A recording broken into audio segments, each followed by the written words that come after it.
Hello students, myself Dr. Poonam Agrawal.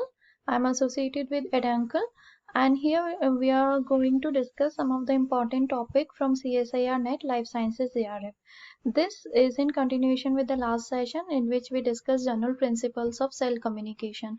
Cell communication and cell signaling is unit 4 from the life sciences syllabus, and it includes some important topic like cell surface receptors and signaling pathways. Cell surface receptor can give you 2 questions in the part B, and it can fetch you total 4 marks. And likewise, from the signaling pathways, at least 1 question comes in part C. And the difficulty level is also good, that is medium to difficult. So this unit is quite important. In the last session, we discussed some of the general principles of cell communication, and we saw that some components of the cell communication pathways were the extracellular signaling molecule, cell surface receptor, then the second messenger, and the effector protein. Here we are going to talk about the type of the cell surface receptor proteins that are majorly involved in the cell communication pathways. Okay, so the major classes of cell surface receptor proteins that are present are ion channel coupled receptors, G protein coupled receptors, and enzyme coupled receptors. In this particular discussion, we are going to talk about these first two types of the cell surface receptor proteins, which are the ion channel coupled receptors and G protein coupled receptors. And then we are also going to discuss what second messengers are activated by G protein coupled receptors like cyclic AMP, IP3, and DAG.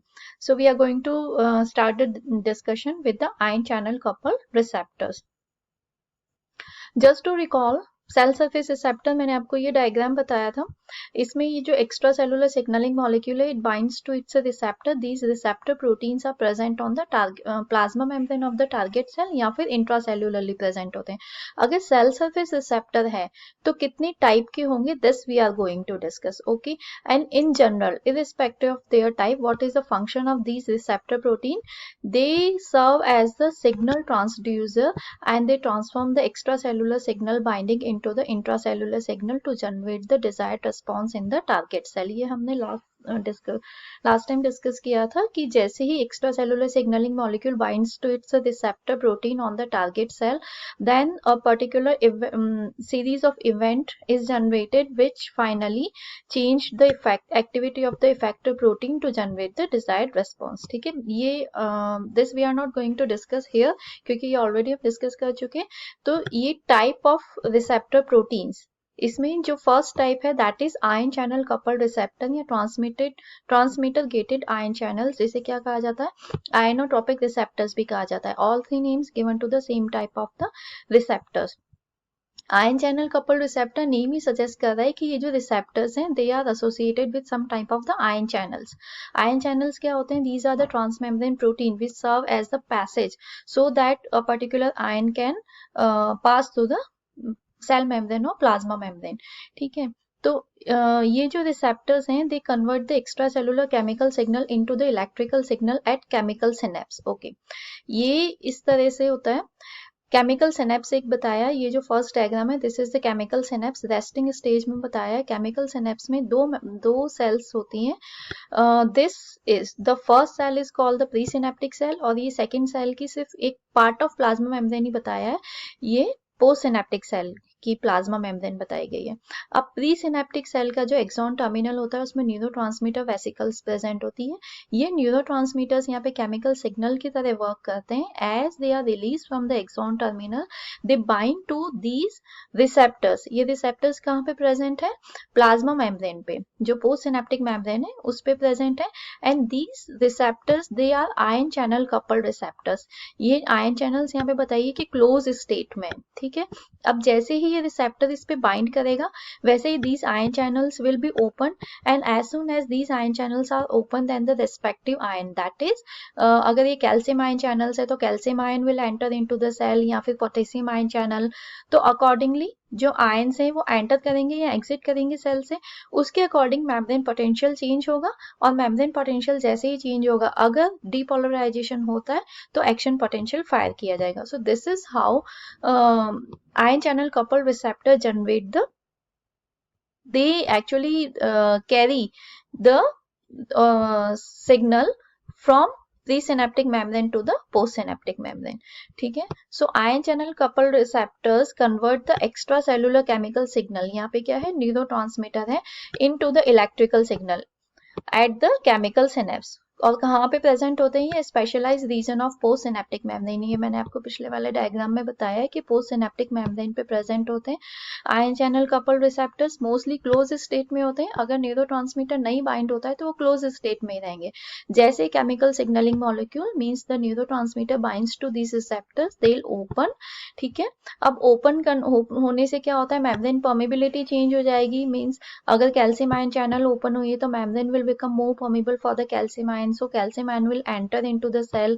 ठीक है. अगर sodium ion channels open हुई है तो sodium ion will enter into the cell. तो accordingly the permeability of the membrane changes and these channels do not respond to the membrane potential, but they require that the chemical signal bind to them.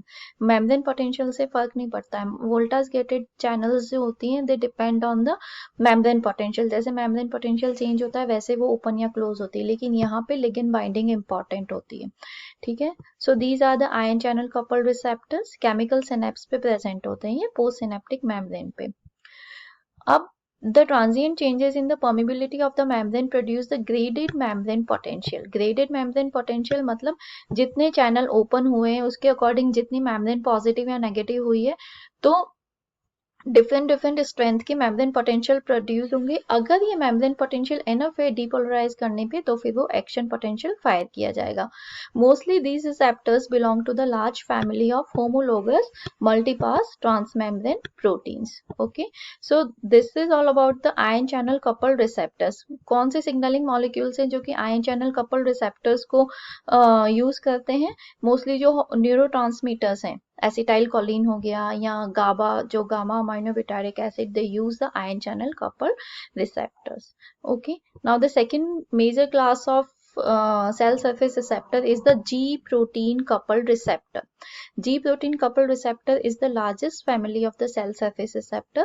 They have the single polypeptide chain that traverse the lipid membrane 7 times to produce a cylindrical structure. जैसे ये इस तरह से अगर ये cell membrane में ऐसे ट्रेवर्स करती है तो एक सिलेंड्रिकल स्ट्रक्चर बनती है. इसके सेंटर में लिगेंड बाइंडिंग साइट होती है जहां पर कि लिगेंड बाइंड करेगा. ओके. इसके सेंटर में जो लिगेंड बाइंडिंग साइट होती है एंड जैसे ही जीपीसीआर पे सिग्नलिंग मॉलिक्यूल बाइंड करेंगे तो activated GPCR activate the trimeric ji protein. Trimeric ji protein क्या होता है ये देख लेते हैं. This is the ji protein. ये पूरी जो स्ट्रक्चर है, complete structure is ji protein. Trimeric because it has 3 सब units, alpha, beta and gamma. Alpha सब यूनिट पर न्यूक्लियोटाइड बाइंडिंग साइट होती है जिसको एएच डोमेन भी कहा जाता है और एक आरएस डोमेन होती है जिसमें जीटीपेज एक्टिविटी होती है. And then beta and gamma sites are subunits are also there. As GPCR extracellular signaling molecule bind to the GPCR, GPCR is activated. The activated GPCR will activate this G protein. अब जैसे ये G protein activate होगा, this GDP will be replaced with GTP. अब जैसे GTP bind हो गया तो वैसे ही ये जो अल्फा GTP कॉम्प्लेक्स है ये डिसोसिएट हो जाता है from the beta gamma complex से. Now the alpha GTP complex और बीटा गामा कॉम्प्लेक्स इंडिपेंडेंटली अलग अलग इफेक्टर मॉलिक्यूल को बाइंड करेंगे so that the response can be generated. This is how the G protein, this is the general mechanism of G protein coupled signaling. Okay. So GPCR use the trimeric G protein to relay the signal into the cell's interior. Binding of signaling molecule to GPCR activate the trimeric G protein, which in turn couple the receptor to the enzyme या फिर ion channels which are present in the membrane. This we are going to discuss in next image. Okay. Trimeric G protein में 3 सब units होती है, मैंने आपको बताया, alpha, beta and gamma. Okay, now in its inactive form GDP is bound to the alpha subunit. मतलब जब G protein जो है वो इनएक्टिव है तो GDP बाउंड होता है. एक्टिवेशन जैसे ही होता है तो वैसे ही ये GDP रिलीज हो जाता है और GTP बाइंड कर जाता है. और क्योंकि RAS डोमेन में GTPase एक्टिविटी होती है तो ये जो GTP होता है this is hydrolysed by the GTPase activity of the alpha subunit which in turn inactivated again. Now the GTPase domain of alpha subunit has RAS domain related to the other GTPs and the AH domain that hold the GTP और GDP in place. ये बता रहे हैं कि ये alpha subunit में दो domains होती है, एक तो होती है AH डोमेन जो कि GTP और GDP को अपने प्लेस पे होल्ड करती है, मतलब it serve as the binding site for these nucleotide, और एक RAS डोमेन या RAS डोमेन जिसमें GTPase एक्टिविटी होती है. ठीक है. Now the release G gamma subunit and G beta gamma pair interact with the various target molecule. अब ये जो target molecules हो सकते हैं, this could be a adenylyl cyclase. अगर second messenger cyclic AMP है तो जो activated G alpha subunit है, it would activate the adenylyl cyclase. adenylyl cyclase activate हो जाएगा तो उसकी वजह से क्या होगा, cyclic AMP लेवल बढ़ जाएगा. cyclic AMP लेवल बढ़ने की वजह से वो फर्दर जो डाउनस्ट्रीम प्रोटीन है उसको अफेक्ट करेगा. इसी तरह से या तो फिर ये आयन चैनल्स को ओपन कर सकता है. आयन चैनल ओपन होने की वजह से मेम्ब्रेन परमेबिलिटी चेंज हो जाएगी, उसकी वजह से डिजायर्ड रिस्पॉन्स जनरेट होगा. तो all I want to say is that कि जो टारगेट प्रोटीन्स हैं G alpha subunit and G beta gamma pair के, वो डिफरेंट होता है according to the second messenger involve in the pathway. Okay. So in nutshell we can say that as the signaling molecule bind to the GPCR is activated and the activated GPCR activate the G protein, और जैसे ही G protein activate होता है वो G gamma subunit and G beta gamma complexes they are dissociated from each other.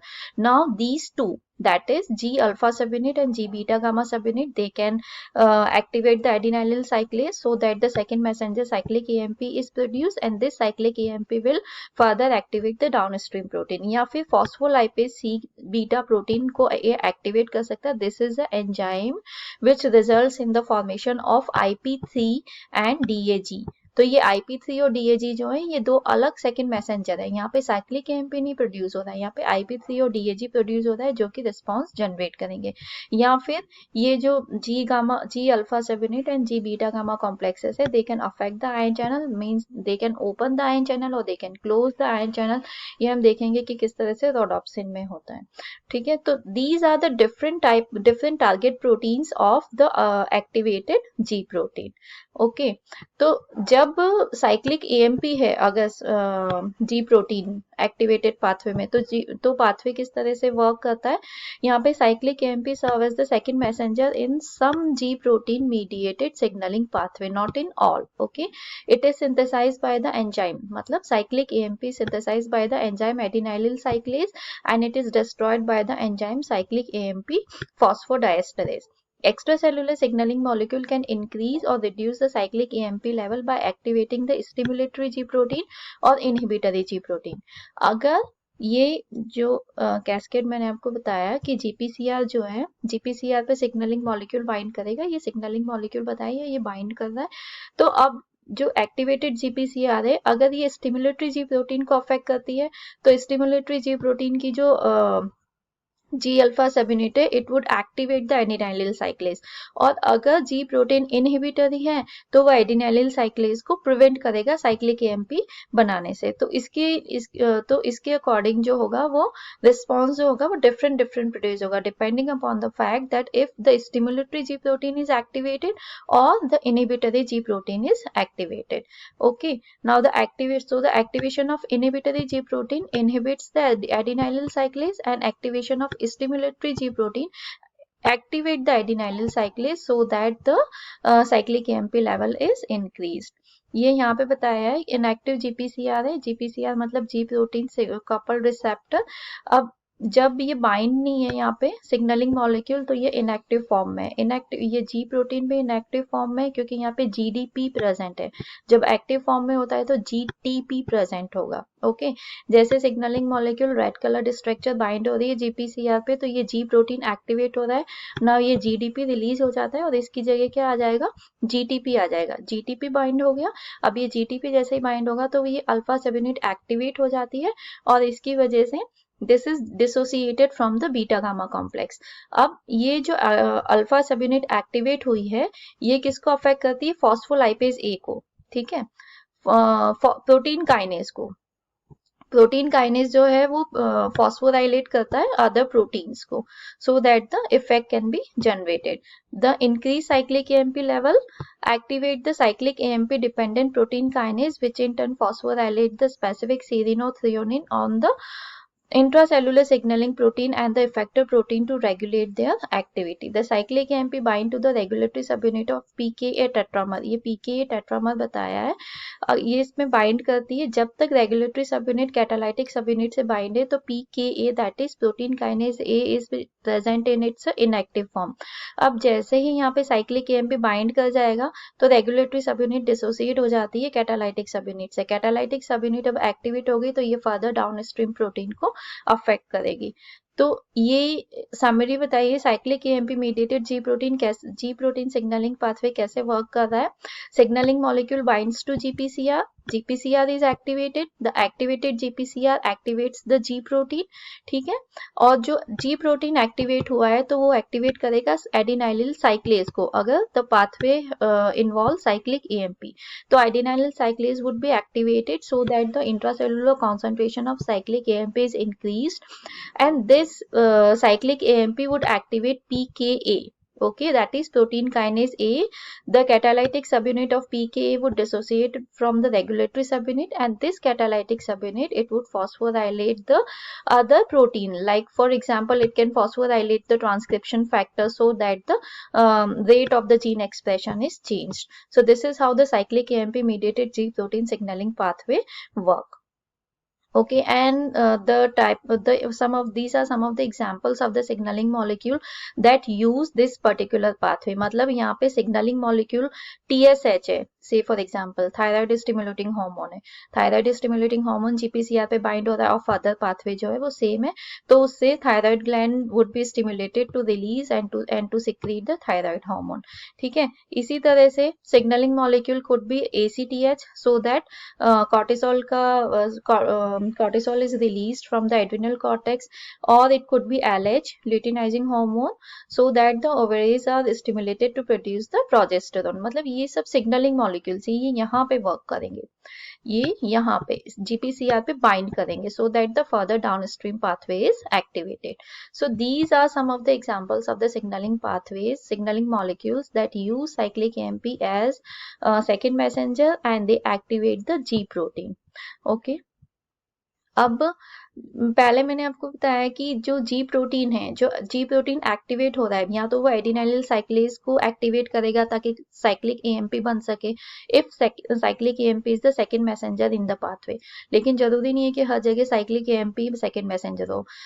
अगर second messenger IP3 that is inositol 1,4,5 triphosphate and DAG डायसाइल glycerol है, तो फिर जो एक्टिवेटेड जी प्रोटीन था वो किसको एक्टिवेट करेगा, फॉस्फोलाइपेज सी बीटा, जो कि एक एंजाइम है. ठीक है, phospholipase C beta is a membrane bound enzyme. ये यहाँ पे पूरा पाथवे बताया है. Signaling molecule है, signaling molecule binds to the GPCR. Now this activated GPCR activates the G protein. This activated G protein बताया है जिसमें कि G alpha is separated from the beta gamma complex.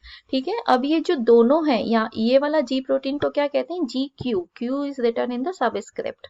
Okay, now this activated G protein activates the phospholipase C beta, which is a membrane bound enzyme. Okay, and it catalyzes the formation of IP3 and DAG.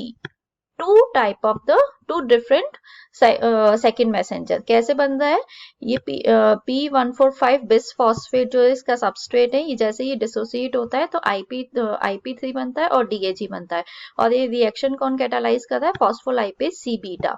तो activated G protein, activated GQ protein activates this phospholipase C beta so that the inositol 1,4,5 triphosphate and diacyl glycerol can be form. अब inositol ये IP3 जो है ये अपना effect exert करेगा downstream proteins को affect करके, एंड DAG जो है वो अपना इफेक्ट जनरेट करेगा. So this is how the G protein signaling pathway to phospholipids work, where the second messengers are IP3 and DAG. Basic जो है मैकेनिज्म जो है वो सेम है यहाँ पे, जैसे यहाँ पे था, बस ये यहाँ से चेंज हो रही है। अगर साइक्लिक एएमपी एडिनाइलिल साइक्लेज एक्टिवेट हुआ है तो फिर साइक्लिक एएमपी बनेगा, लेकिन जो पाथवे मैंने आपको बताया अभी वहाँ पे एडिनाइलिल साइक्लेज एक्टिवेट नहीं हो रहा है, वहाँ पे फॉस्फोलाइपेज सी बीटा एक्टिवेट हो रहा है। तो दूसरे सेकेंड मैसेंजर जो है वो बन रहे हैं, कौन से बन रहे हैं, IP3 एंड डायसाइल ग्लिसरॉल बन रहे हैं। ठीक है, अब ये जो IP3 है वो तो वाटर soluble molecule है, diffuse to the cytosol to trigger the release of the calcium ion from ER. Now the intracellular level of the calcium ion is increased so that the other proteins are affected. ठीक है, but DAG ये lipid soluble है, so it remains bound to the plasma membrane. और डायसाइल glycerol that is DAG, phosphatidyl serine and calcium ion, यहाँ पे जो calcium ion concentration increase हुई है, they together activate the protein kinase C. ठीक है, it is secreted and the activated protein kinase C phosphorylate the target protein depending upon the cell type. ये सब downstream pathway है कि once the second messengers IP3 and DAG are formed, तो वो किस तरह से affect कर रहे हैं, DAG जो है वो activate कर रहा है protein kinase C को, and IP3 जो है it increases the intracellular calcium ion concentration. How it opens the IP3 gated calcium ion channels which are present in the membrane of ER. ये ER बताई गई है, ER की lumen जहाँ पे कि कैल्शियम आयंस प्रेजेंट है, और this is the IP3 mediated calcium ion channel. मतलब जब IP3 यहाँ पे बाइंड करेगा तो ये ओपन होगा, तो ये आयन चैनल कपल्ड रिसेप्टर्स हो गए एक तरह से। ठीक है, तो अब जैसे ही IP3 यहाँ पे बाइंड करेगा वैसे ये चैनल्स खुल जाएंगी। अब since the calcium ion concentration is higher inside the lumen of the ER, the calcium ions would be diffused from the lumen of ER into the cytosol, तो intracellular calcium ion concentration increase हो गई। ठीक है, DAG calcium ion together activate the protein kinase C. अब protein kinase सी जो है वो downstream proteins को अफेक्ट करेगा। So this is how the IP3 and DAG mediated G protein couple signaling pathway work. Okay, यहाँ पे G protein, the activated G protein could also activate the ion channels. ठीक है, एक तो first में हमने देखा कि this activated G protein is activating the adenylyl cyclase so that the cyclic AMP can be formed, or activated G protein is activating the phospholipase enzyme so that IP3 and DAG can be formed. लेकिन जरूरी नहीं है कि वही वाले second messengers involve हो। अगर ion channels खुली हैं तो उसके G protein could also regulate the opening and closing of the ion channel so that the particular effect could be generated. For example, acetylcholine, vagus nerve जो होती है, it secretes the acetylcholine. This acetylcholine binds to its G protein coupled receptor which in turn activate the inhibitory G protein. ठीक है, GI stands for inhibitory G protein. The activated alpha subunit of the inhibitory G protein inhibits the adenylyl cyclase, while the beta gamma subunit bind to the potassium ion channels which are present in the heart muscle cell. तो final effect क्या हुआ कि depolarisation prevent हो गया, क्योंकि अंदर वाला जो कैल्शियम आयन चैनल ओपन हो गई है, और इसके अलावा डीपोलराइजेशन नहीं होगा यहाँ पे, और दूसरा साइक्लिक AMP नहीं बन रहा है। ठीक है, तो फाइनल इफेक्ट क्या हो रहा है, रिड्यूस हार्ट रेट। तो यहाँ पे G प्रोटीन कपल सिग्नलिंग जो है it is affecting bye regulating the ion channels. Okay, ion channels को अफेक्ट कर रही हैं ये, और मीडिएटर कौन सा है, या फिर signalling molecule is the acetylcholine.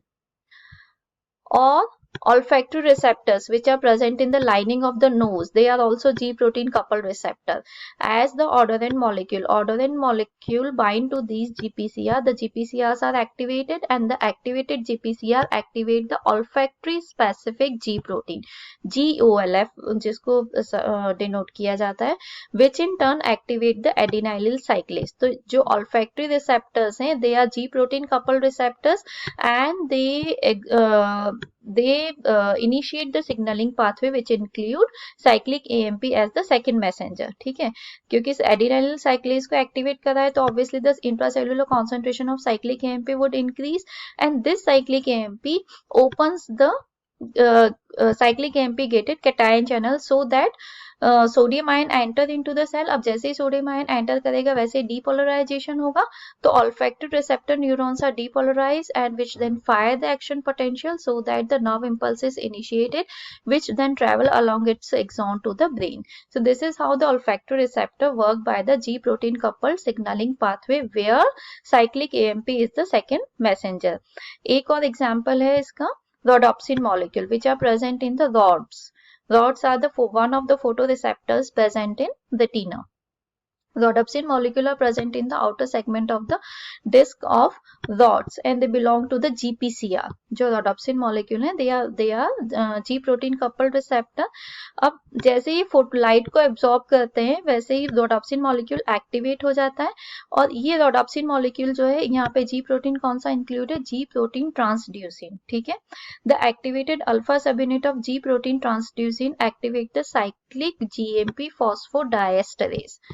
Cyclic GMP का लेवल जो होगा वो रिड्यूस हो जाएगा and it stimulate the closing of the cation channel in the plasma membrane which in turn hyperpolarize the membrane and reduce the rate of the neurotransmitter release from the synaptic region. The fall in the concentration of the neurotransmitter free the neuron from the inhibition exerted by the neurotransmitter and excite them.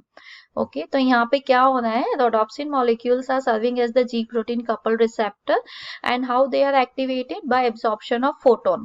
तो photon absorption से जैसे ये GPCR activate होंगे तो वो activate किसको करेगा, जी protein ट्रांसड्यूसिन को, और जो एक्टिवेटेड जी प्रोटीन ट्रांसड्यूसिन है it activates the cyclic AMP phosphodiesterase जिससे कि न्यूरोट्रांसमीटर जो होगा वो कम रिलीज होगा. ठीक है, और न्यूरोट्रांसमीटर कम रिलीज होगा तो उससे क्या होगा, सेल हाइपरपोलराइज हो जाएगी तो obviously the action potential would not fire.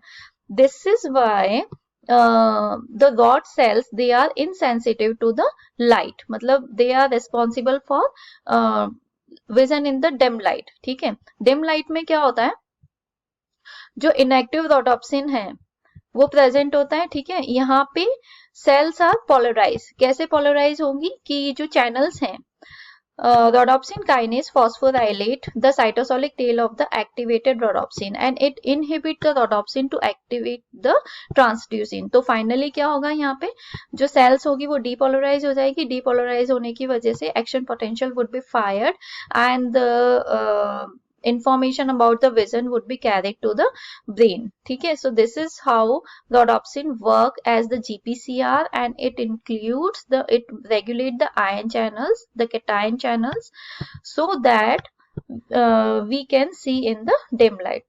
Okay, so these are some of the examples where the G proteins regulate the ion channels. I hope this was helpful to you. In the next session we are going to talk about the enzyme coupled receptors, how some cell surface coupled receptors affect the enzymes so that the downstream pathway could be initiated.